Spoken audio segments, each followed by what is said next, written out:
بسم اللہ الرحمن الرحیم۔ نماز سے پہلے 5 الفاظ ضروریات کر لینا۔ رسول اللہ صلی اللہ علیہ وسلم نے فرمایا، ان الفاظ پڑھنے کے بعد اللہ تعالیٰ اس بندے کو سب کچھ خوشی سے دیتا ہے۔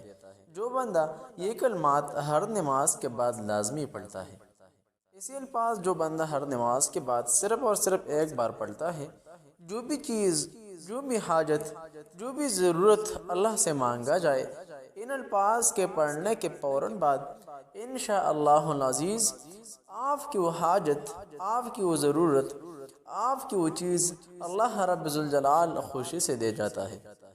اللہ تعالیٰ نے انسانوں کو محض اپنی بندگی کے لیے، اپنی عبادت کے لیے پیدا فرمایا ہے، لہٰذا ایک مومن صبح و شام اپنے خالق و مالک کو یاد کرتا اور اس کی بندگی کرتا ہے۔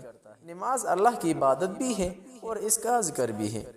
سورہ جمعہ کی 9 نمبر آیت میں نماز کو ذکر قرار دیا گیا ہے، اور ذکر بھی ایک قسم کی قلبی اور لسانی عبادت ہے، جس کا مقصد اللہ رب ذوالجلال، اللہ رب العالمین، اللہ رب کائنات کی تعریف و توصیف اور تقدیس و بڑائی بیان کرنا ہے۔ اس کے بدلے میں اللہ اپنے بندوں کو بے حیائی سے، انسانوں اور جنات کے شر سے حفاظت فرماتا ہے اور مختلف قسم کے اجر ثواب سے نوازتا ہے۔ اللہ کا فرمان ہے، وَلَذِكْرُ اللَّهِ أَكْبَرُ، سورہ عنکبوت آیت نمبر 45۔ ترجمہ، بے شک اللہ کا ذکر بڑی چیز ہے، یعنی اللہ کا ذکر کرنا بہت ہی عظیم چیز ہے۔ اذکار کو ذکر کرنے سے پہلے میں اپنے طور پر عوام کو، خصوصاً خواتین کو بتانا چاہتا ہوں کہ ذکر کے 8 ایسے بہترین مقامات ہیں جن میں ذکر کا اہتمام کرنے سے آپ کو قلبی سکون کے ساتھ غم سے نجات، انسانوں کے شر اور عصیب و جادو سے حفاظت ہوگی، اور آپ کو عاملوں کے پاس جانے کی نوبت نہیں آئے گی۔ وہ 8 قسم کے مواقع اس طرح ہے: 5 اوقات فرض نماز ادا کر کے نماز کے بعد اذکار پڑھا کرے، 5 وقت یہ نوٹ فرما لے۔ 2 اوقات صبح و شام کے اذکار پڑھا کرے، 7 اوقات ہوں، اور 1 موقع سونے کے وقت سونے کی دعائیں پابندی سے پڑھا کرے، انشاءاللہ ہر قسم کے شر سے حفاظت ہوں گی۔ یہ 8 مقامات ایسے ہیں جس پر آپ جب اذکار پڑھیں گے تو انشاءاللہ العزیز آپ کی حفاظت یقینی ہوگی۔ ان کے علاوہ جو دیگر مواقع کے اذکار، کھانے پینے، مسجد میں داخل ہونے نکلنے، حمام میں جانے آنے اور گھر و بازار کی دعائیں وغیرہ اپنی جگہ ہی ہے۔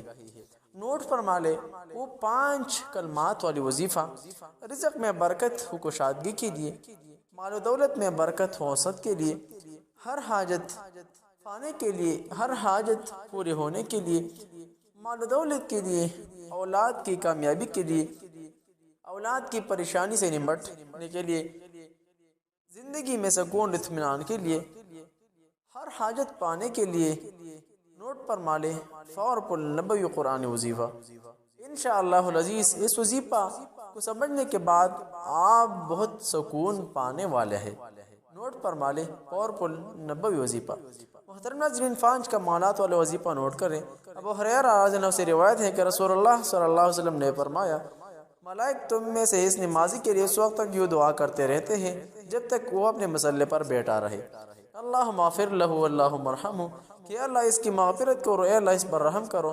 تم میں سے وہ شخص جو صرف نماز کی وجہ سے رکا ہوا ہے، گھر جانے سے سوا کسی نماز کے اور کوئی چیز اس کے لیے مانع نہ ہو، تو اس کا نماز ہی شمار ہوگا۔ اللہ اکبر، نماز ختم ہوتے ہی فوراً 1 مرتبہ تکبیر۔ دلیل، ابن عباس سے مروی کہ انہوں نے فرمایا، ترجمہ، میرے نبی کریم صلی اللہ علیہ وسلم کی نماز ختم ہونے کو تکبیر اللہ اکبر کی وجہ سے سمجھا جاتا ہے۔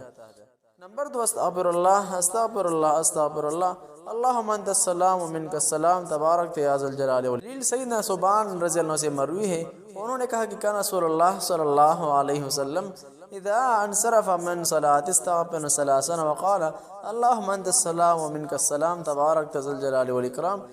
رسول اللہ صلی اللہ علیہ وسلم نے جب اب نماز سے فارغ ہوتے تو 3 بار استغفار کرتے اور کہتے، اللہم انت السلام و منک السلام، تبارک یا ذا الجلال والاکرام، اے اللہ تو ہی سلامتی والا ہے اور تیری طرف سے ہی سلامتی ہے، تو ببرکت ہے اے بزرگ اور عزت والے۔ نمبر 3، اللہم انی علی ذکرک و شکرک و حسن عبادتک۔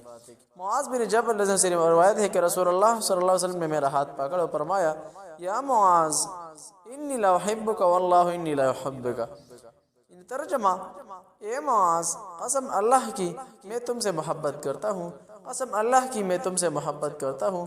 پھر فرمایا، اے معاذ، میں تمہیں نصیحت کرتا ہوں ہر نماز کے بعد یہ دعا پڑھنا کبھی نہ چھوڑنا، اللہم انی علی ذکرک و شکرک و حسن عبادتک۔ اے اللہ، اپنے ذکر و شکر اور اپنے بہترین عبادت کے سلسلے میں میری مدد فرما۔ ایک روایت میں اس طرح کے الفاظ وارد ہیں، رب انی علی ذکرک و شکرک و حسن عبادتک۔